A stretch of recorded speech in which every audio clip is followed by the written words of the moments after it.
Halo guys, hari ini kita bakal bahas tentang demokrasi, demokratisasi, dan demokrasi di Indonesia. Yang pertama-tama kita bakal bahas dari demokrasi sendiri. Apa sih demokrasi itu?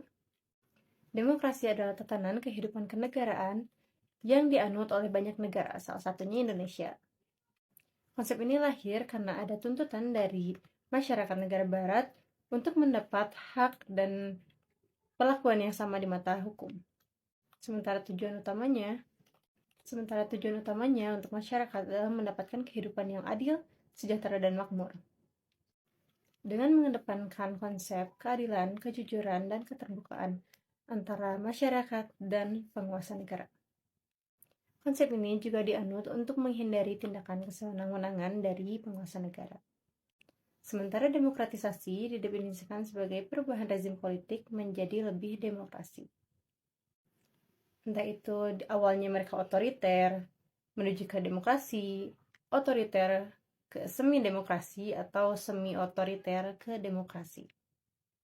Dalam perubahan ini, mereka mengerti pentingnya kepentingan masyarakat sama halnya dengan kepentingan penguasa negara. Dan hal ini terjadi di Indonesia pada pergerakan dari Orde Baru ke demokrasi yang modern. Di Indonesia sendiri, demokrasi sudah menjadi tatanan yang paten.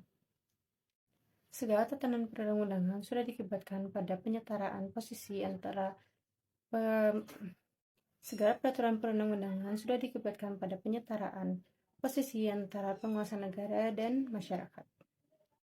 Kendati begitu, ada permasalahan di Indonesia yang sampai sekarang masih belum tuntas, yaitu perihal korupsi.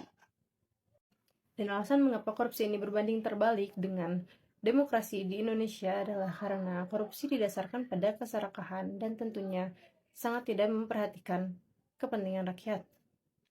Bahaya dari korupsi sendiri bukan hanya mengenai fasilitas yang dikorupsi, tapi juga mengenai ideologi dari masyarakat. Dimana ketika kita menormalisasi tindakan korupsi, maka kita juga menormalisasi tindakan tidak jujur dan tidak adil. Hal ini juga menunjukkan kepada masyarakat banyaknya penguasa negara yang tidak memperhatikan kepentingan mereka. Di mana fasilitas yang harusnya digunakan untuk kepentingan rakyat, kemudian secara serakah disimpan oleh oknum-oknum. Untuk mengatasi hal itu, kemudian dibuatlah Undang-Undang Perampasan Aset. Ini adalah posisi di mana kantor pemberantasan korupsi menjadi badan yang sangat vital.